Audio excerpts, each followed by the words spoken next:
Well, listen, I think the market has been performing very, very well, and you just add kind of a rejuvenated IPO market. I think it bodes well for a good year. Obviously, the follow through day that we saw back in April had a lot of power. There were a lot of stocks that were working and breaking out of bases, and again, now you have an IPO market that is starting to show signs of life. Obviously, the two big ones we'll talk about today, CoreWeave and Circle Internet, have been great gainers. We'll talk about how to handle those, and we've got some others, lesser known names with pretty good fundamentals that are just kind of consolidating here. We'll touch on some of those, and it's the second half of 2025 is expected to be pretty strong right along with the first half here. So I think overall the market looks good, and when you've got new issues, high quality new issues, not so much the SPACs that we saw earlier, but companies with a great new product or service that's driving meaningful bottom line and top line growth. That's just what you want to see. Yeah, and I guess let's maybe start with that question.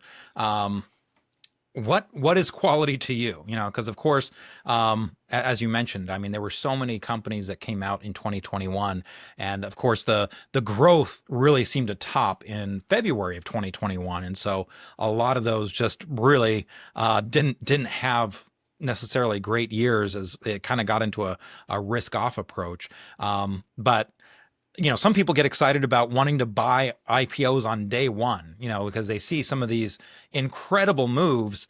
But the reality is that's not necessarily, they look at the IPO getting priced out at $30, it goes up to 100 and they're like, well, I want that. Is that feasible? Yeah, it's a really not great strategy. I mean, sometimes that will work, but plenty of other times it won't. So we have a pretty good strategy with IPOs. We just like to see it come public and let the stock do what it's going to do during the first several days of trading. But eventually, you usually get an IPO base of some kind. Sometimes they're very short. I mean, we'll talk about Circle in a little bit, but that was a super short, IPO base. It was only just a matter of days. Others like a CoreWeave, they actually formed a legitimate, IPO base. So, you want to when you talk about quality, a lot of IPOs are going to come public, and you just don't hard to really get a handle on the company's earnings picture. Sometimes they're losing money, other times there's no revenue either. So high quality, to me is going to be an IPO that starts trading. Always want to look at the underwriter, Morgan Stanley, Hmm. J.P. Morgan, Goldman Sachs. So those are some of your elite IPO underwriters. Business has been slow for them, but again they're starting to see an increase in the number of IPOs. So I like to know who the underwriter is, and then quality is also just going to be, what's the new product or service that's fueling growth, and what is that, and is that translating into legitimate bottom line and top line growth. So we've had plenty of IPOs recently that have pretty compelling fundamentals. So we'll look at those as sort of the higher quality names as opposed to the really speculative some smaller names that maybe it's just not quite as easy to get a handle on their fundamentals. No, absolutely. So let's maybe go to the slideshow real quick because you did want to share some stats. So maybe we can kind of start there just to kind of talk a little bit about the changes that you've been seeing. And a lot of this data is coming from Renaissance Capital. Of course, Renaissance Capital has a ETF, ticker symbol IPO, oddly enough. So yeah, if you're looking at this data from Renaissance Capital, what kind of what are you looking for to kind of gauge that health? Well, what we saw 397 companies come public in 2021, the most in several years, and then it just kind of fell off Well, I think it was the most in the a couple yeah, decades, right? yeah, I think it was, you have to exactly. go back to 2000. For as far back as you could, see, and then it kind of fell off the cliff in 2022, but with 71 companies coming public, and then 2023 you saw 108, and then 2024 150. So you are definitely seeing some signs of life in the IPO market, and I suspect again 2025 is off to a pretty decent year. I don't know if we're going to top 150, but nice to see that upward trend over the past 3 years.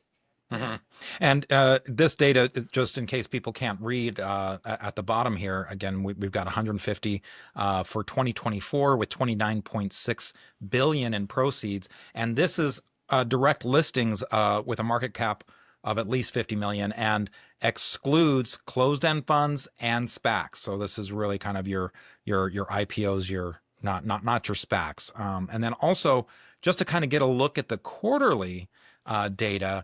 Maybe you can walk us through this, and just as a caveat, this is kind of the same information in terms of market cap of at least 50 million, and also excludes the closed-end funds, offerings, and SPACs. There you go. Yeah. So this is again, you saw 53 companies, coming public in 53, and right now we're at 44. So again, just some Renaissance Capital's got some great information. I like to use the site a lot. So just a couple of visuals here showing where we are in terms of the number of IPOs, and so again, it's a market that is starting to show signs of life, and when you couple that with a nice strong market uptrend, that tells me that there are stocks around that can do the heavy lifting here and provide more fuel for this bull market.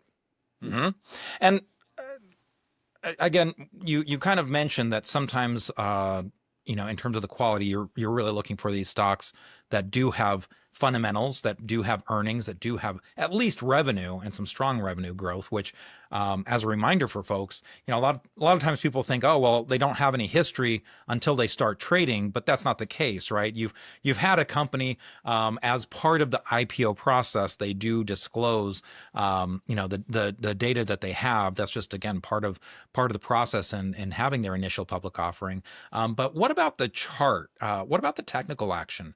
Is there anything in particular that you're looking for to tell you, okay, this is something where the fundamentals check off my boxes? Anything on the technical side that you're focused on? Well, yeah, I mean, definitely on the first day of trading, you want to see a nice up session. A lot of companies are going to price in a proposed range, and demand will be so strong they'll open much higher due to strong demand. So you want to see a good solid first day of trading. Above all else, you really want to avoid. We touched on it earlier. You want to avoid the pitfall of trying to chase performance on the first day or two of trading. It's easy to do with some of these high flyers, but I think with IPOs, you want to let them develop a trading personality. You want to know if the intraday price action is whippy and volatile, or does it tend to trade in orderly fashion. So these are things to look for. But again, when a stock first starts trading, the importance of just letting it develop a trading personality is paramount. And then we often talk about IPO bases, which can be a little bit shorter than a typical 5 week, 6 week, 7 week base.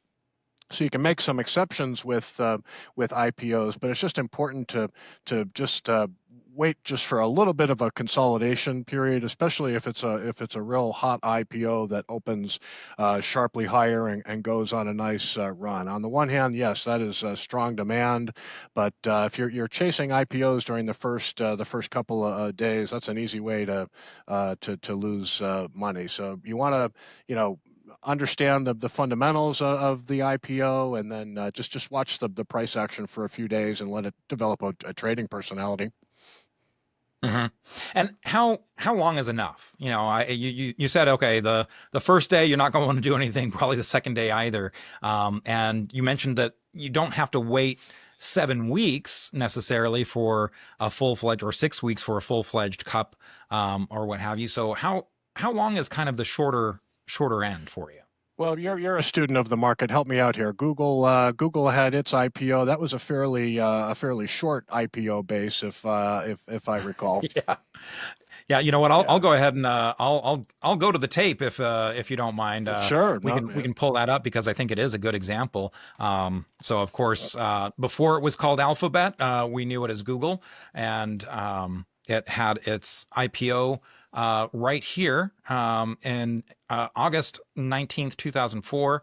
This was a Dutch auction, so a little bit of a different animal. And one of the things that was interesting about this, it was kind of viewed. Bill was kind of Bill O'Neill, the founder of Investors Business Daily, kind of viewed this as a high tight flag. The reason being that where it IPO'd, and I'm blanking on the price a little bit, but it had such a big move from its IPO price to this peak, and then it just didn't give up any gains. So this was only a 2 week consolidation here. Again, he hmm wasn't necessarily saying, "Oh, buy it on that first week," but after that 2 week consolidation, to him, he was like, "Oh yeah, this is in play." The tight action, kind of high tight flaggish. Yeah, So not all IPOs are going to look like this, but Alphabet was just a perfect example. That was probably like you said, a 2 week consolidation. But as it consolidated, and in this chart, kind of held near that round number of 100, split adjusted, I assume. But and mhm, then once it was trading tightly and wasn't giving up any ground, closing pretty much where it closed the prior session. Then it started to move higher and retest the highs from the its third day of trading, and then that was actually the breakout. So Alphabet, Google was a short IPO base, a couple of weeks long. Sometimes they can be longer than that. Again, the point is just to wait for the IPO to take a breather. Once they take a breather, and if it's really strong, it'll start to retest those former highs. And if it breaks out over those former highs, Google shows that's not a bad time to enter an IPO.